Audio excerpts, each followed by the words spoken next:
right, guys. Well, here is my first doe of the 2024 season.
And I'll be doing spot and stalk. I smoked him. Oh, I don't know. Oh, guys, it's October 18th. I'm very pleased with this buck, especially for my first buck of my dub.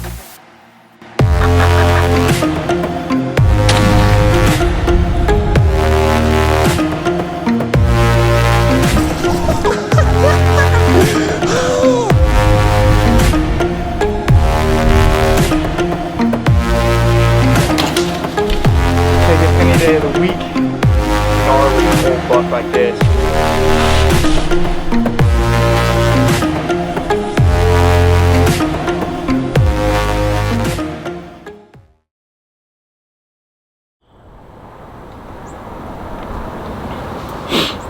Well, good afternoon, everybody. It's a little after 2 p.m. on November 5th, and I finally just got settled into the ground blind here at the Hills property. This afternoon, I'm tucked into the ground blind that's overlooking the one feed pile that we have going this year. This is a new area that we just established. We used to have a stand just a little bit further south on this property, closer to the property line at a fence gap, and we saw that the deer were just traveling a little too high above that stand where we had selected it. There was no quality tree that we could move the stand up the hill, so I started looking over here just before we lost the Hills property last year, and then when we got permission to come back, the first thing I said to my dad is, hey, we need to go check out this area because it's a little bit higher up the hill.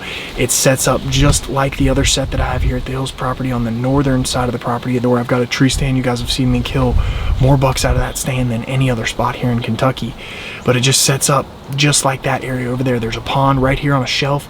There's a bunch of trails that conjoin together, and like I said, those deer were a little bit higher up the hill. We're right at where that trail kind of spits out at. They can either drop down, go high, or come right to us. And with the corn here, generally they stroll through here. And if we get the does to stroll through here, the bucks generally follow. With it being November, the bucks are definitely cruising through. I've hunted the last 2-3 days. This is my, I think, 4th hunt since being out of the sling post-surgery. Lo and behold, I pulled the chip today, and I wish I would have got out earlier. I knew I wasn't going to hunt this morning, but I wanted to try to get out here at about noon. And unfortunately pulled the chip, and at 12:20 the hitless buck Warped showed up. Today's temperatures are up in the 70s. It warmed back up significantly. We've been hunting 40, 50 and low 60 degree weather. Beautiful weather for early November, and for whatever reason we had a heat snap today, and then starting tomorrow the cold snap's supposed to come back in, and then it's going to be cold as we continue on into the first week of gun season here in the state of Kentucky. So who knows, we might not even have to hunt if tonight goes well. The fact that Warped strolled through this area earlier today, something I've seen him do is he will show up in a morning setting and then sometimes stroll right back through in the evening. And the reason he's doing that is because I think we are on the very northern side of his territory. I think he enters into this property, he goes north and checks a couple bedding areas that are on the northwest corner of this property, and then he comes right back through, and hopefully he comes right back through during shooting hours this evening, and we can get an arrow on him. But we shall see. I already hit the horns. I couldn't wait. I'm probably going to hit him again here in a few minutes.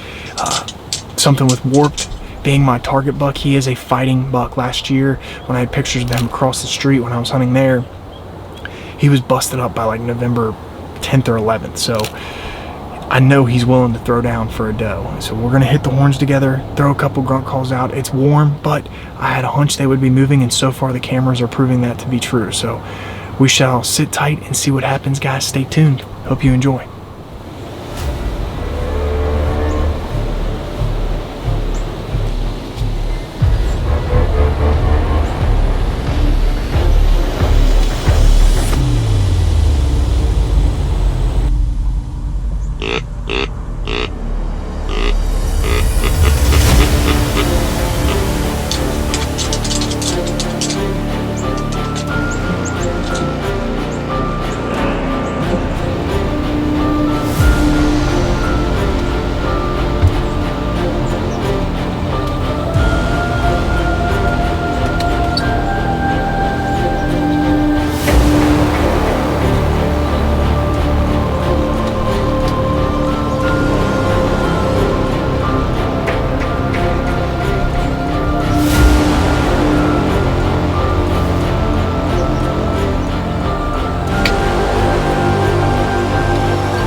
Dude, he's down in the pond. He is down in the pond. Dude, he didn't. Oh my God. I gotta call Dad. I gotta call Dad. Oh, I gotta call Dad.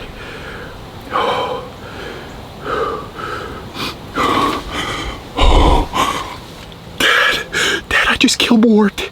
I just killed Warped. And you won't believe what just freaking happened. Guess what? Dad, I freaking smoked him. I shot him right here at the corn. He didn't know what happened. And he walked over here and was just pouring blood. And I saw him fall. And he pushed himself through the cattails into the pond. And he's floating in the pond right now. All right, bye. Bye.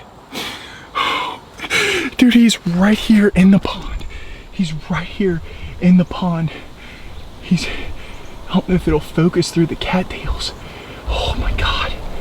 I'm about to get the camera off.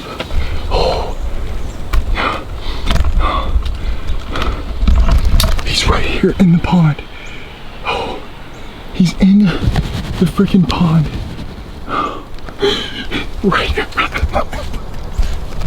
Are you kidding me? Oh my God. I gotta call Kirsten. Oh, shit.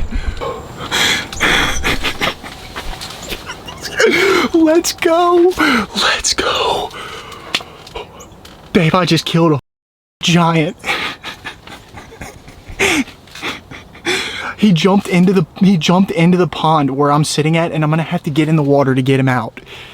He's floating in the middle of the pond. I gotta make some phone calls. I love you. Bye. All right, so I got on the ground blind. I haven't looked for the arrow. He was standing right here. I got blood right on impact, and the arrow went this way. All right, so I found the bolt. I was sitting there getting ready to hit playback, and there is the bolt right there. Clean through him, and that is a definite hard shot, my friends. The bolt is coated in heart blood. I'm shaking like a leaf right now. Oh, Pops is calling me. But check out the entry hole blood going down to where he was just standing there, pouring blood. I could hear it, and I heard him go down. I never saw him go up the hill. I heard him go down, and then he pushed himself through the cattails into the water. Big buck down, baby. I cannot wait to get my hands on him. He's just sitting right here, just spilling blood. And then he pushed himself through the cattails and out into the depths. Well, ladies and gentlemen, here it is, the evening of November 5th. It's a little after 5 p.m. and I finally have a buck on the ground.